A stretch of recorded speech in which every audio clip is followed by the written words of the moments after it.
अस्सलाम वालेकुम प्यारे स्टूडेंट्स। तो आज हमारे पास एक छोटा सा लेक्चर होने वाला है फर्स्ट ईयर के लेवल पे, और वो लेक्चर है हमारे पास लिपिड की ही एक टाइप है जिसको हम बोलते हैं वैक्सेस। क्या बोलते हैं? वैक्सेस। अब वैक्सेस का नाम जो है वो काफ़ी जगह आप लोगों ने सुना होगा, तो वैक्सेस क्या है इसके बारे में थोड़ा सा ओवरव्यू हम लेते हैं।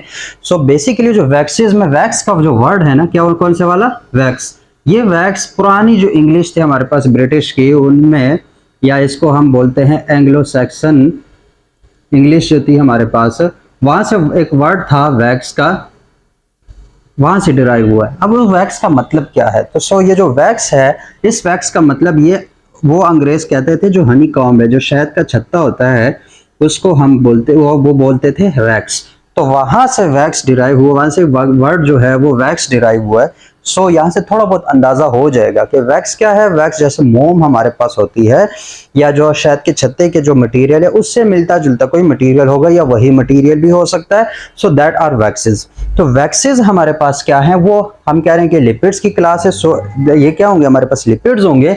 लेकिन अगर हम बात करते हैं कि इसके अगर डेफिनेशन, तो कोई प्रॉपर डेफिनेशन नहीं बन सकती वैक्सेस की। हाँ, जब हम इसको डिवाइड करते हैं क्लासेस में, किसमें? क्लासेस में। मतलब इसके दो क्लासेस होती हैं बेसिकली। वैक्सेस की कितनी क्लासेस हैं?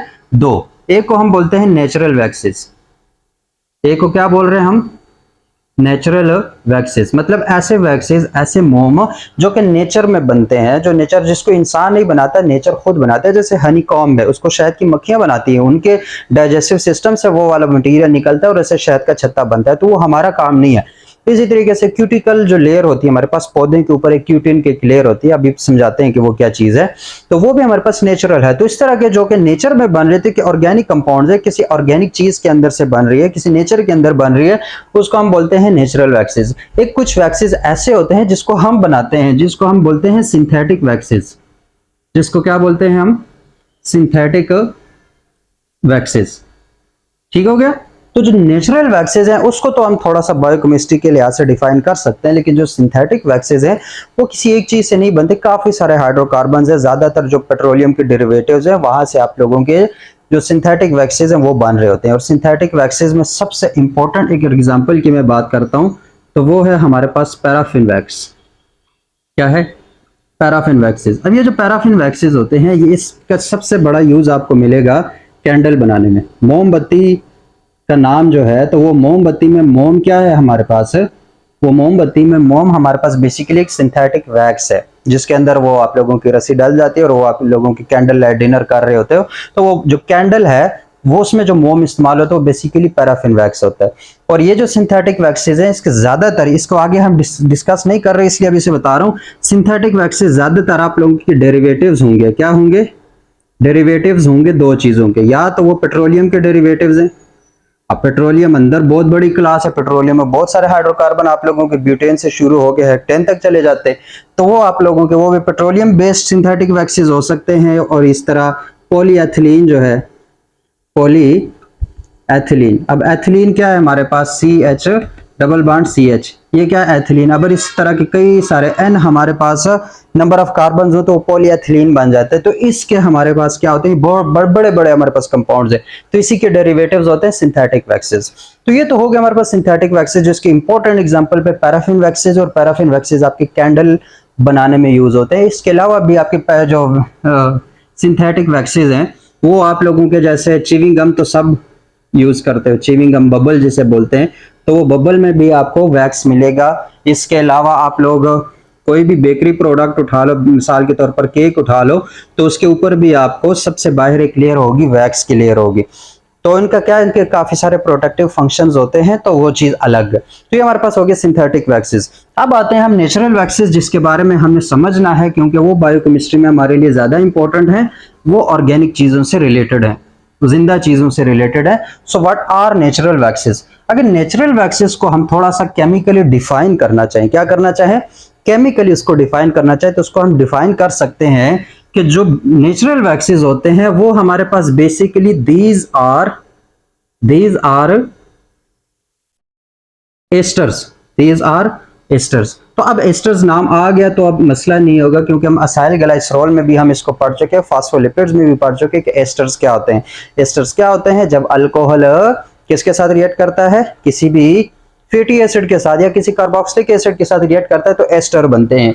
तो यहाँ पर नेचुरल वैक्सेस अगर एस्टर्स हैं तो इट्स मीन यहाँ पर भी अल्कोहल इन्वॉल्व है और साथ में क्या इन्वॉल्व है, कोई फैटी एसिड इन्वॉल्व है। सो यहीं से हमें सारा पता चल जाता है। So basically natural waxes are esters of long chain fatty acids.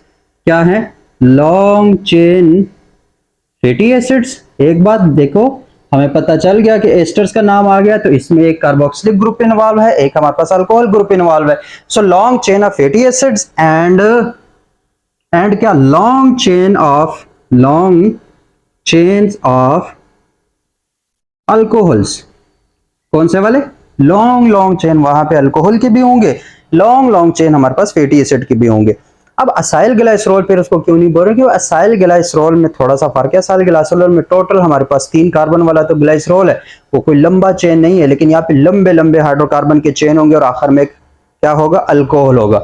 और अल्कोहल भी याद रखना, ज्यादातर हमारे पास मोनोहाइड्रोक्सी, ये चीज मैं एक्स्ट्रा बता रहा हूँ, ज्यादातर हमारे पास क्या होंगे? मोनोहाइड्रोक्सी का मतलब क्या? उसके साथ सिर्फ एक ही हाइड्रोक्सिल ग्रुप होगा। अब जब ग्लाइसरॉल की हम बात कर रहे थे तो ग्लाइसरॉल में 3 कार्बन थे और इसी के साथ 3 हमारे पास हाइड्रोक्सिल ग्रुप थे, ट्राई हाइड्रोक्सी थे। लेकिन वैक्सेस के केस में ज्यादातर जो अल्कोहल्स होंगे वो हमारे पास मोनोहाइड्रोक्सी होंगी। कई केसेस हैं जहां पर आपके क्या, एक प्राइमरी अल्कोहल होते हैं, क्या होते हैं? एक प्राइमरी अल्कोहल होता है और एक सेकेंडरी अल्कोहल। तो सेकेंडरी अल्कोहल भी इन्वॉल्व हो सकते हैं। कौन से? सेकेंडरी अल्कोहल भी।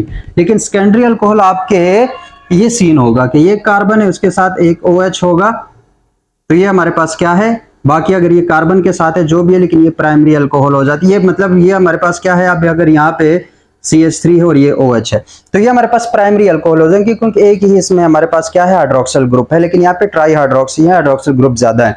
सो वैक्सेस के केस में क्या है कि ये एस्टर्स हैं, मान लिया, लॉन्ग चेन फैटी एसिड्स के हैं, ये भी मान लिया, और साथ में एक एक्स्ट्रा चीज के लॉन्ग चेन्स ऑफ अल्कोहल्स के हैं। लॉन्ग चेन्स ऑफ क्या है? अल्कोहल्स के हैं। और ज्यादातर अल्कोहल्स आपके मोनोहाइड्रोक्सी होगी, मतलब एक ही उसका हाइड्रोक्सिल ग्रुप होगा। सो केमिकली या बायोकेमिस्ट्री के हवाले से इसकी डेफिनेशन यही बनती है कि हमारे पास एस्टर्स हैं फैटी एसिड्स के और अल्कोहल्स के, लेकिन कैसे? लॉन्ग चेन्स, लंबी चेन होंगी इसकी। ठीक हो गया। अब अगर मैं बात करता हूं कि अब चलो बायोकेमिस्ट्री छेड़ ही दी है तो एक स्ट्रक्चर भी समझा देते हैं। बिलफर्ज मैं पाल्मिटिक एसिड कंसीडर कर लेता हूं। क्या कंसीडर कर लेता हूं? Palmitic acid. अब पाल्मिटिक एसिड क्या है? पाल्मिटिक एसिड हमारे पास बेसिकली फैटी एसिड है। क्या हमारे पास? एक fatty acid, saturated fatty acid है। कितने कार्बन वाला? 16 कार्बन वाला। कितने वाला? 16 कार्बन वाला। तो अगर उसका स्ट्रक्चर देखो, फैटी एसिड में हम चीज को बड़े डिटेल से पढ़ चुके हैं। स्ट्रक्चर क्या बनेगा? CH3 CH2, 16 कार्बन वाला है ना, आखिरी वाला तो C डबल बॉन्ड OOH होगा, ऐसे ही है। तो 1 और 2 ये निकाल दो, ये हमारे पास कितने होंगे? 14। ये कितने होंगे? 14। मतलब ये CH3 फिर आगे CH2 14 दफा और आखिर में हमारे पास एक फंक्शनल ग्रुप होगा कार्बोक्सिलिक एसिड। तो ये क्या है? हमारे पास एक फैटी एसिड है। कौन से वाला? पाल्मिटिक एसिड है। कौन से वाला? पाल्मिटिक एसिड है। अब इस पाल्मिटिक एसिड को मैं एक अल्कोहल के साथ रिएक्ट करवाता हूं और वो अल्कोहल है, उसको मैं यहाँ पे पहले ऐसे लिख लेता हूं कि ये OH है, उसके बाद ये CH2 है, ये क्या हमारे पास है? CH2 है और आखिर में CH3 है। तो अब इसको लॉन्ग चेन बनाना है। लॉन्ग चेन बनाने के लिए मैं क्या करता हूं? इसके गिर्द बना देता हूं 25। इसका मतलब क्या होगा कि 25 CH2 और एक CH3, टोटल हमारे पास कितने हुए? 26 कार्बन वाला एक अल्कोहल है और वो भी मोनोहाइड्रोक्सी, सिर्फ एक ही हाइड्रोक्सिल ग्रुप है। अब इसका नाम जानना चाहोगे, इसका नाम क्या बनेगा? इसका नाम देखो, टोटल हमारे पास कार्बन कितने हैं? 26 है। क्या है? 26 है। एक दफा फिर से बोल देते हैं, देखो 10 कार्बन वाला डिकेन होता है,